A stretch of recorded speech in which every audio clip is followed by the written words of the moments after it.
section of the principle of operation of a contactor. As you can see on our work table, we have a breaker, a circuit breaker, and we have a contactor.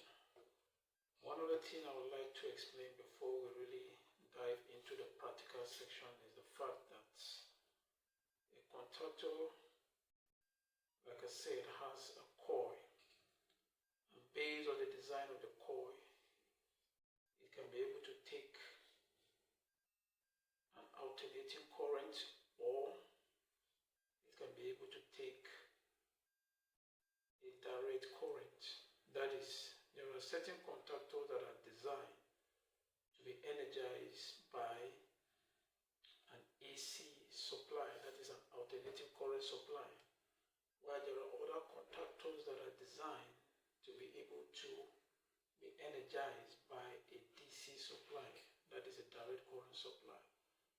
But for our discussion this section, we are going to be dealing with an AC supply. Now, like I said earlier, the principle of operation of the contactor is such that the coil is energized by feeding in the coil with a supply. Like in this section is going to be an alternating current supply. When the supply is fed into the coil, which is into A1 and A2, the positive and the negative respectively, a magnetic field is set up inside the coil that is capable of pulling the contact, part of the contact that is open before, is capable of pulling it to close the circuit. Now we have our AC supply here, and negatively we have the positive terminal here. So what we're going to do first, we'll connect the positive line to the circuit breaker. So we'll have to connect the supply to the circuit breaker. The circuit breaker is a protected device. It is designed to be able to take a certain amount of current.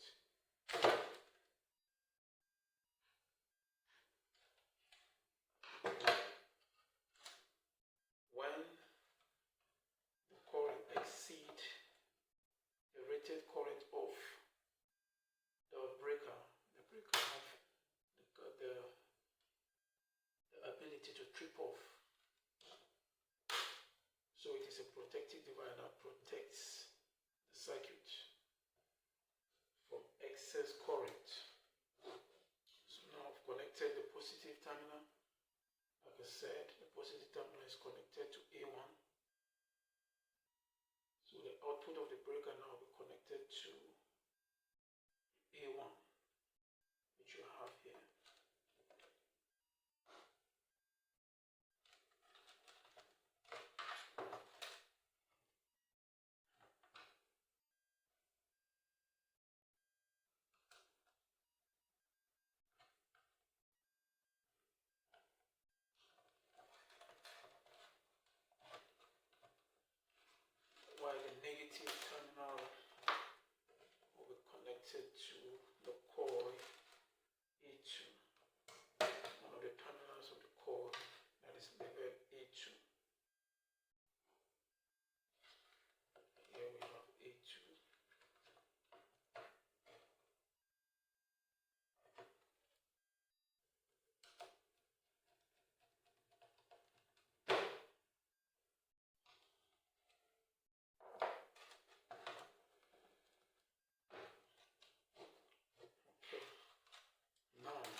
be some continuity.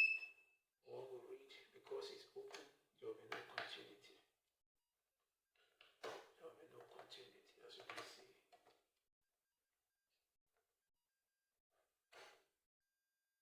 So initially, the contact of the contactor are open, but by the time we send the corridor or a supply and the coil is energized, the normally open contact becomes closed. So let's switch on the power.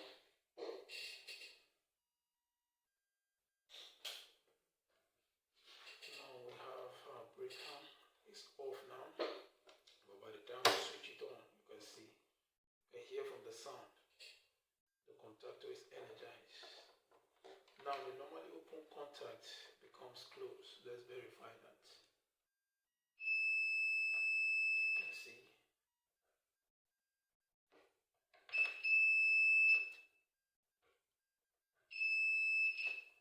it's energized. By the time I switch off the supply, the normally open contact comes back to its initial position. So there will be no continuity. There will be no continuity. So that's how the contactor works. Now we're going to connect a load in this contactor so as to really buttress our point. Here I have a light indicator,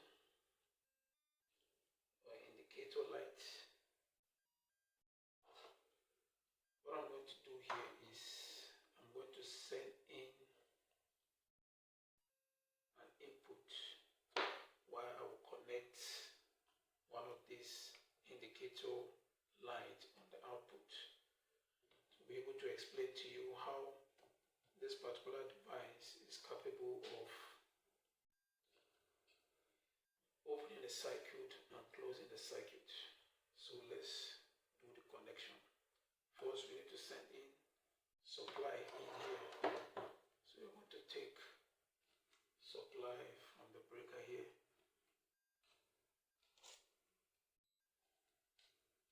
Let me take another conductor here. Taking supply here.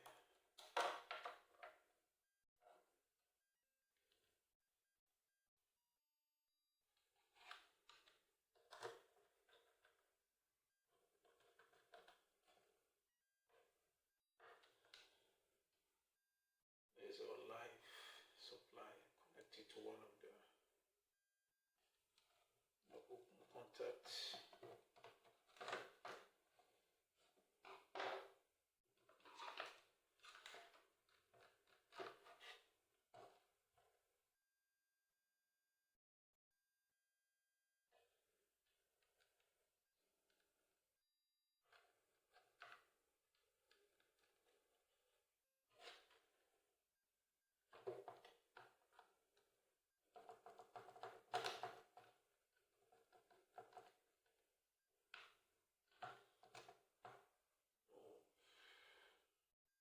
To make the contact firm.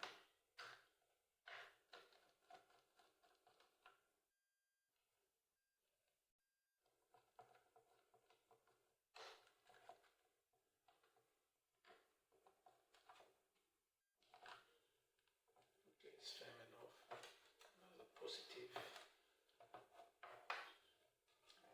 Have a negative conductor as well.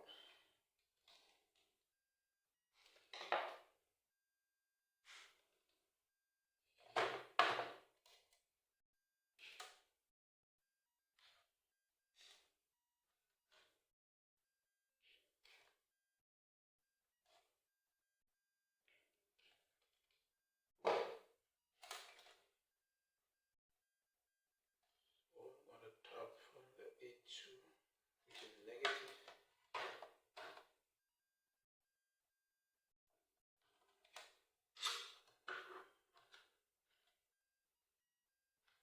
these two together, which is common.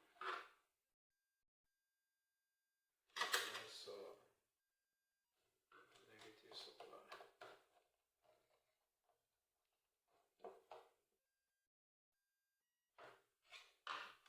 So to get the negative of our input,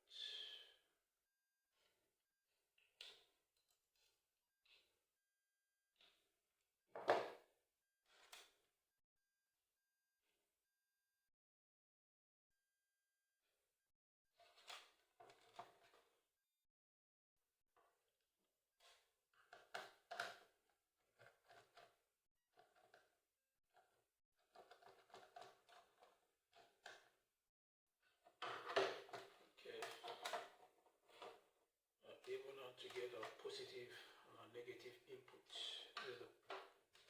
There's the positive lead and this is the negative.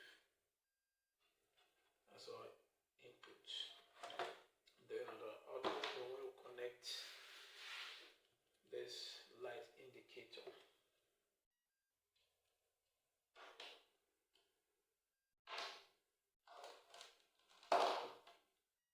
So we get a connector.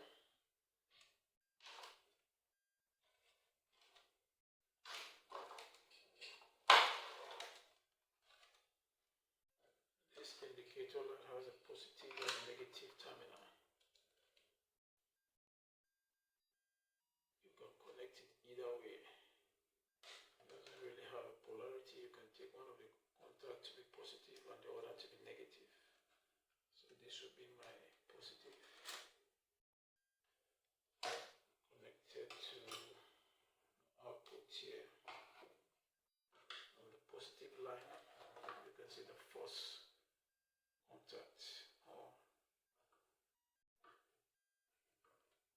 and I'll also take the first contact down the output here.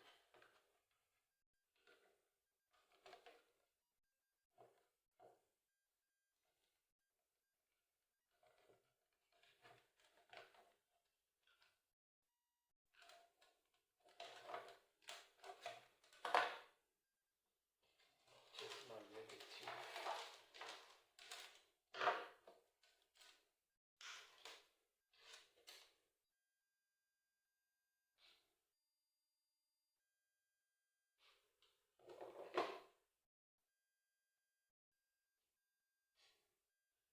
So I want to connect this to one of the terminals here. This will be our negative terminal. The indicator light.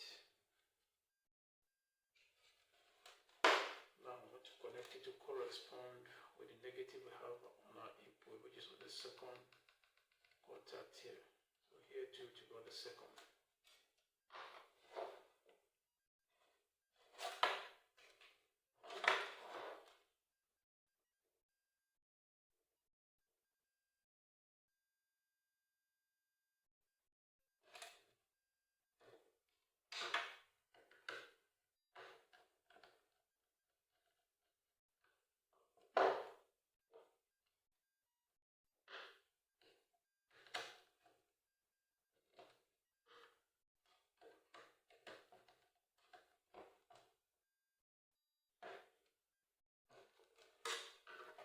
So let's put the contact on the rail. Here's our output.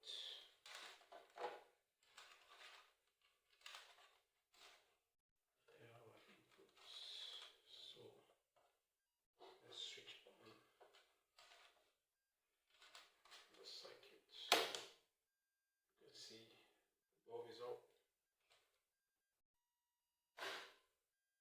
You see the indicator light goes off.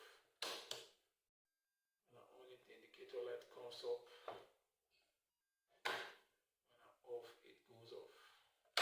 So that is how the contactor operates. That's the principle of operation of the contactor. We'll see you in the next part of the video where we are going to explain how to use the auxiliary